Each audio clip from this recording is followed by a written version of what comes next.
Vibha classes में आपका बहुत बहुत स्वागत है।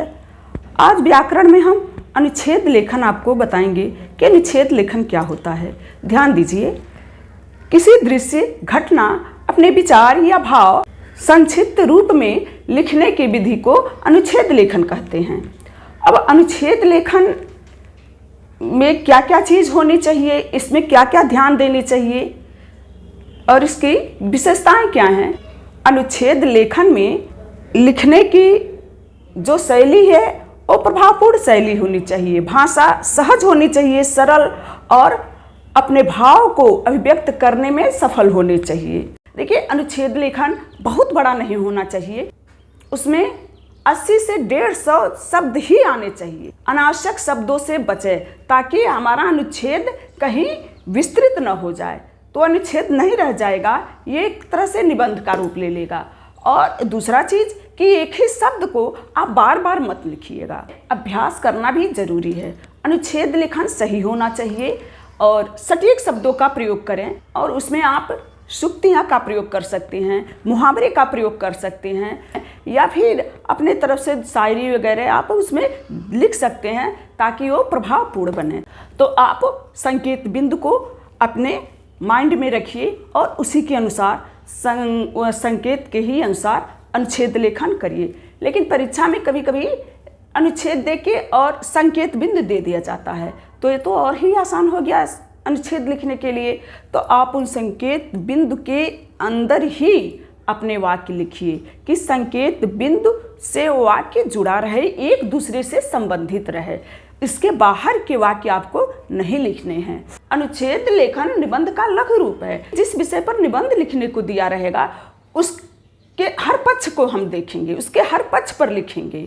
उसके पहले तो पृष्ठभूमि लिखेंगे और फिर बीच का भाग लिखेंगे, क्या कब से शुरू हुआ, कहाँ से शुरू हुआ, किसने ये विचार दिए, फिर उसके बाद से इसकी बदलाव कैसे हुआ, कैसे कैसे विकसित हुआ, क्या दोष है, इसके क्या लाभ हैं, इससे समाज में क्या प्रभाव पड़ता है, इसके सुधार कैसे हो सकते हैं। अंत में हम निष्कर्ष लिख देते हैं, निबंध हुआ।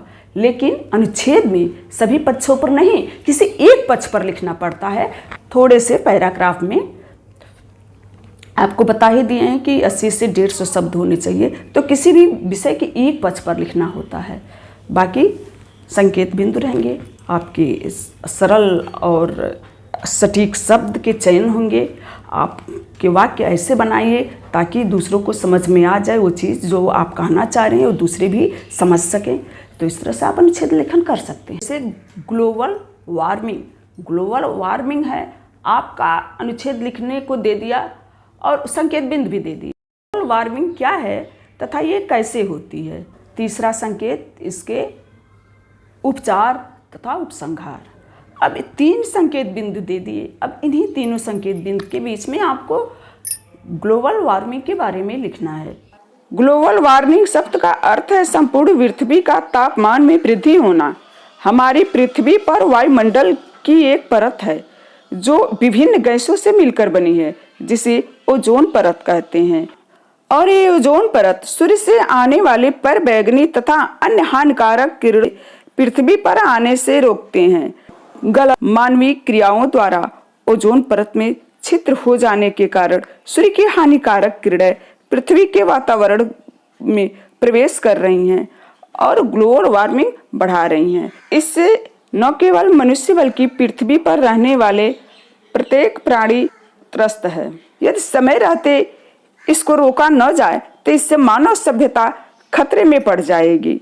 इससे अनेक बीमारियां फैल रही हैं और स्वच्छ वातावरण की कमी हो रही है। पृथ्वी पर ऑक्सीजन की मात्रा ज्यादा होनी चाहिए, लेकिन पेड़ और वन कटते जा रहे हैं, नदियां प्रदूषित हो रही हैं और धीरे धीरे नदियों का खत्म हो जाना, ये सब वातावरण को प्रदूषित करता है और ग्लोबल वार्मिंग को बढ़ावा देता है।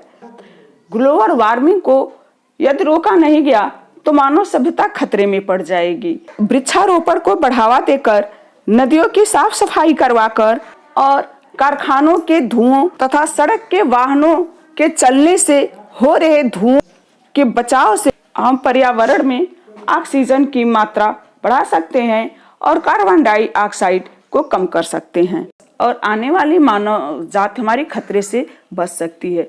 विनाश को रोको, बनो प्रकृति उपासक, समन करो इन वृत्तियों का जो पर्यावरण विनाशक। तो ये हो गया आपका ग्लोबल वार्मिंग पर अनुच्छेद। नर हो न निराश करो मन को, इस पर अनुच्छेद आ जाए। या फिर मनुष्य को हिम्मत नहीं हारना चाहिए। तो फिर आपके संकेत बिंदु तो दिए ही रहेंगे। संकेत बिंदु: आत्मविश्वास और सफलता, आशा से संघर्ष में विजय, कुछ भी असंभव नहीं है, महापुरुषों की सफलता का आधार। ये 3-4 संकेत बिंदु यदि आप रहे हैं तो आप इसी को दिमाग में रख के और इस पर कुछ सरल वाक्य और प्रभावपूर्ण वाक्य सोचिए और उसको अपने अच्छे से अच्छे सरल से सरल ढंग से लिखिए। तो ध्यान दीजिए, मनुष्य के जीवन में आत्मविश्वास होना चाहिए, क्योंकि किसी भी क्षेत्र में सफल होने के लिए आत्मविश्वास की ज़रूरत होती है। जरा सी कठिनाई आने पर या फिर उतार चढ़ाव आने पर या फिर असफल होने पर मनुष्य जब धीरज खो देता है तो कतई सफल नहीं होता, उसके मन में निराशा आ जाती है। लेकिन मनुष्य को ये सोचना चाहिए कि हम इंसान हैं, नर हैं, हमें कभी निराश नहीं होना चाहिए, क्योंकि हमारे पास विवेक है, बुद्धि है और धैर्य से काम लेना चाहिए। सफलता को एक सीख के रूप में लेकर दुगुने जोश से हमको काम करना चाहिए, तो निश्चित है वो सफलता हासिल होगी ही होगी। मनुष्य को आशावान होना चाहिए, निराशा नहीं होना चाहिए। आशावानी, पॉजिटिव थिंकिंग, क्योंकि आशा से मन मजबूत होता है, हौसला बढ़ता है और हौसला से हम कठिन से कठिन काम कर सकते हैं। आशा और संघर्ष सफलता की कुंजी है, विजय की कुंजी है, विजय की सीढ़ी है आशा और धैर्य। हम अपने स्वतंत्रता सेनानियों को ही देखें तो आज़ादी हमें वैसी नहीं मिली। अंग्रेजों ने हमारे हर चीज़ को दमन करना चाहा, लेकिन क्रांतिकारियों ने आशा नहीं छोड़ी और धैर्य और दुगुने जोश के साथ काम किया और अंत में स्वतंत्रता हमें मिली।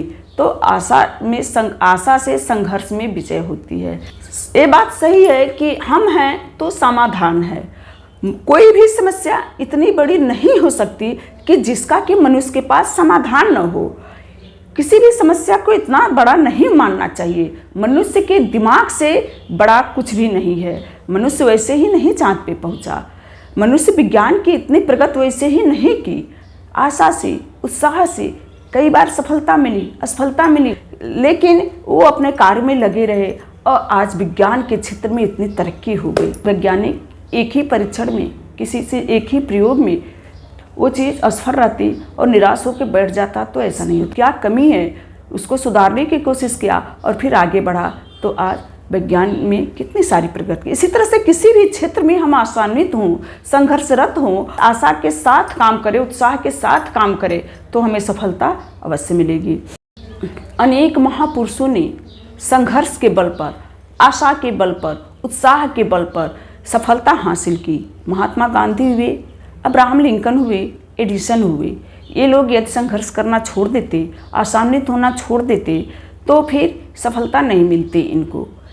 आशान्वित होना चाहिए, संघर्षशील होना चाहिए और फिर अपने लक्ष्य की तरफ अग्रसर होना चाहिए। अब बाधाएं आती रहेंगी, लेकिन हमें अपना धैर्य नहीं खोना चाहिए, अपने लक्ष्य से विचलित नहीं होना चाहिए। पथ क्या पथिक परीक्षा क्या, जिस पथ पर बिखरे सूल न हो, नाविक की धैर्य परीक्षा का, यदि धाराएं प्रतिकूल न हो तो नर हो न निराश करो मन को। ये अनुच्छेद आपका पूरा हुआ। ये अनुच्छेद लेखन हमने समझा दिया। आशा है आप समझ गए होंगे। अगले वीडियो में फिर मिलेंगे। धन्यवाद।